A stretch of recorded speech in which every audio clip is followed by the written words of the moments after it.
Bismillahirrahmanirrahim. Assalamualaikum warahmatullahi wabarakatuh.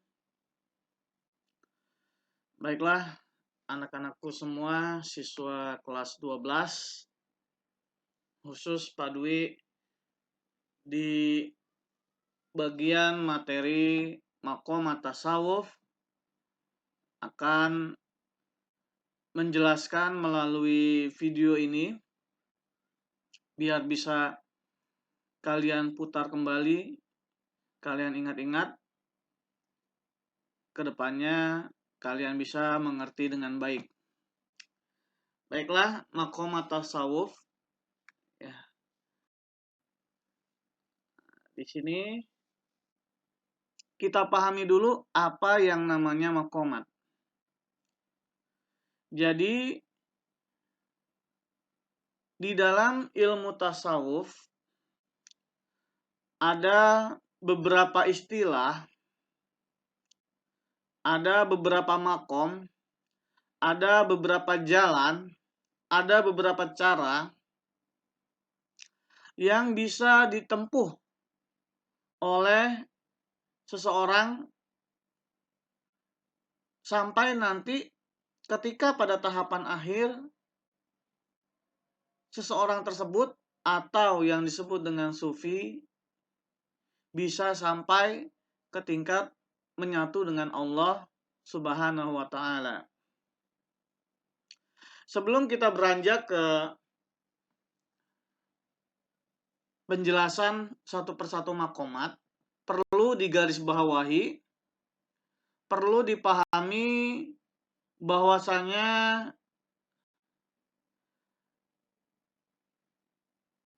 tasawuf ataupun sufisme ini masih ada beberapa hal yang tidak setuju. Jadi kalian ambil yang terbaik yang bisa kalian lakukan. Oke, langsung saja kita lihat apa saja ya. Dari beberapa ulama ada beberapa maqamat. Ini bisa kalian temukan dalam buku paket. Tapi Pak Dwi merangkum itu semua sikap-sikap baik yang mungkin bisa kita lakukan dalam kehidupan sehari-hari sehingga kita bisa dekat dengan sedekat-dekatnya kepada Allah Subhanahu wa taala.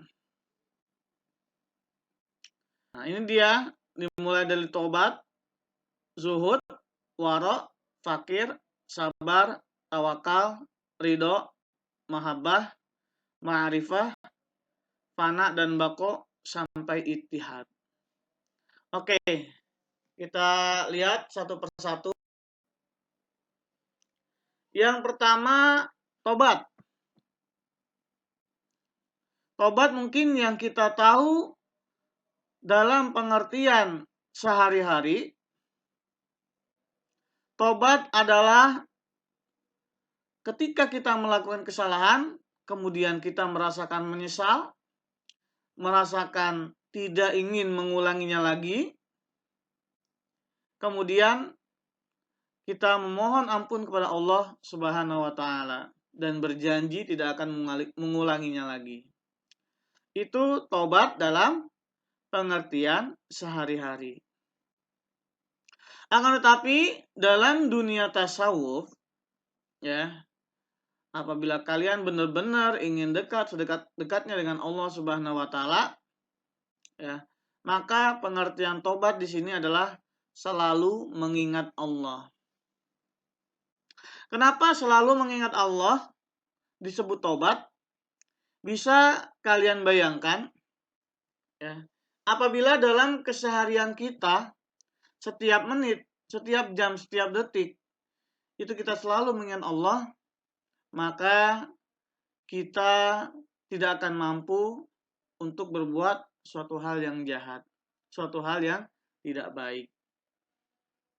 Ya, jadi kalau misalkan kalian ingin benar-benar dekat kepada Allah, lalui dulu maqamat ini yaitu tobat ya, selalu mengingat Allah dalam kehidupan kalian.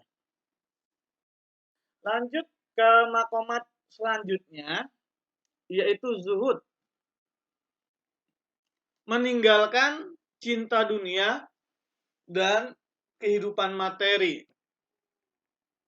Bukan berarti kita tidak memakai atau menggunakan apa yang ada di dunia ini. Ya. Sehingga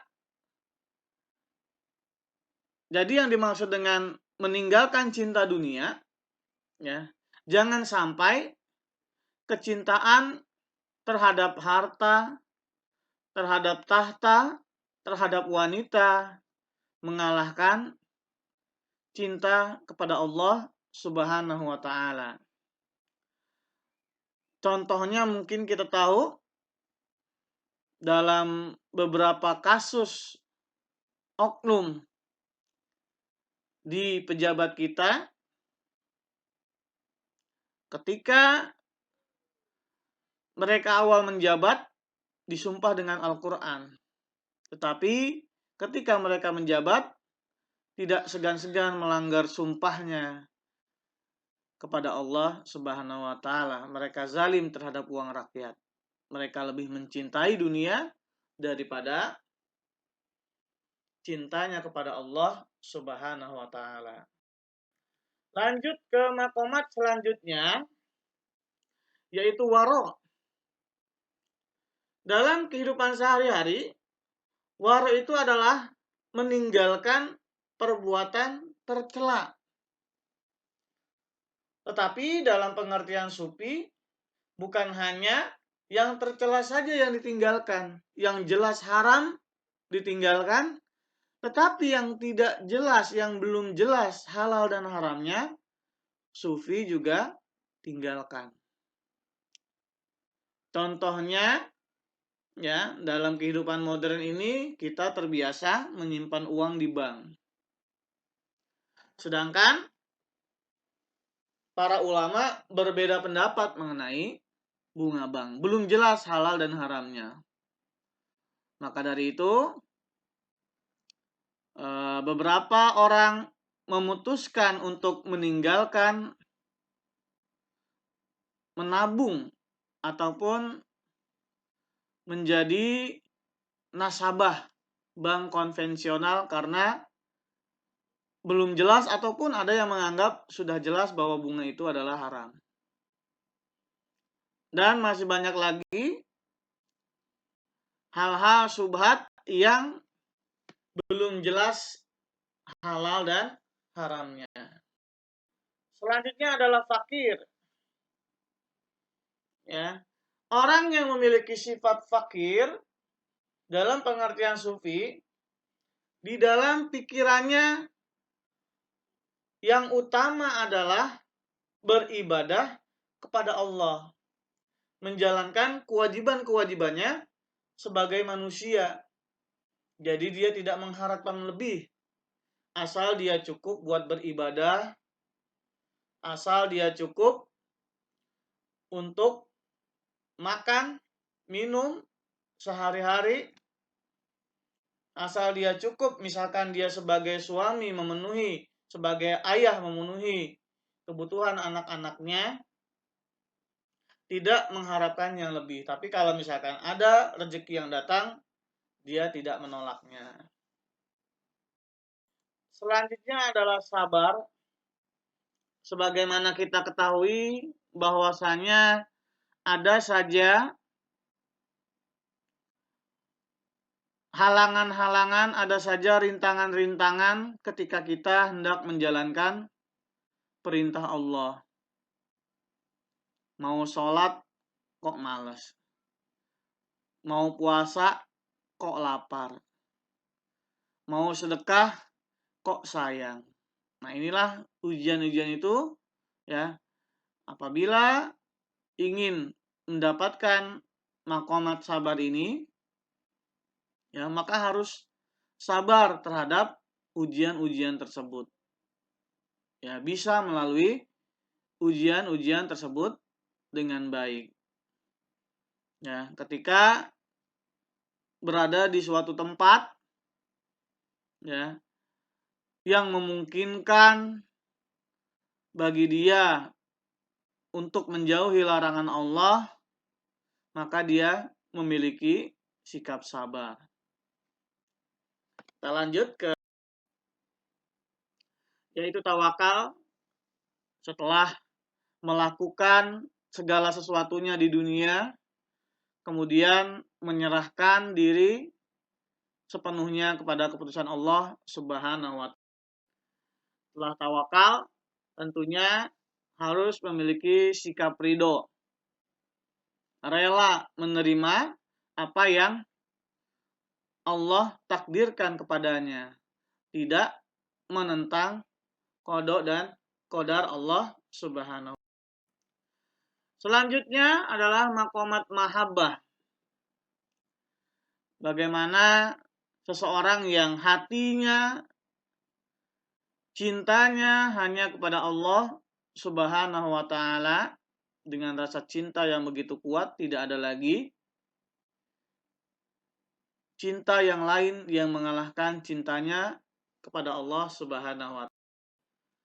Kemudian maqamat ma'rifah, mengenali Tuhannya. Apabila seorang manusia di awal bertemu tentunya tidak kenal, ya, tetapi semakin bertemu, semakin banyak interaksi, semakin banyak cinta, akhirnya lebih mengetahui atau lebih mengenal Allah Subhanahu wa Ta'ala. Selanjutnya al-fana wal baqa. Tahapan ini sudah sangat tinggi, di mana ketika itu seseorang benar-benar tidak melakukan perbuatan tercela dan selalu melakukan perbuatan terpuji. Mungkin ada pertentangan mengenai hal ini karena pada fitrahnya manusia itu selalu atau kadang-kadang melakukan perbuatan salah, perbuatan hilaf, perbuatan lupa, perbuatan dosa. Akan tetapi dari maqamat ini yang bisa kita ambil pelajaran adalah bagaimana cara kita benar-benar meminimalisir, mengurangi setiap harinya sifat-sifat tercela yang kita miliki.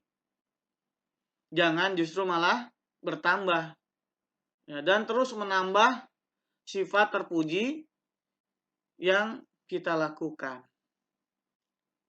Selanjutnya adalah al-ittihad. Ya, kalau ini mungkin maqamat yang bisa dibilang cukup ekstrim. Beberapa sufi merasa dirinya menyatu dengan Allah Subhanahu wa Ta'ala, tapi yang bisa kita ambil pelajaran adalah ketika kita merasakan dekat, sedekat-dekatnya, ketika kita merasakan cinta di dalam hati kita kepada Allah Subhanahu wa Ta'ala, kita merasa Allah selalu berada di dalam diri kita. Baiklah, anak-anakku siswa kelas 11, itulah pengertian dari masing-masing maqamat dalam tasawuf. Mudah-mudahan bisa dimengerti.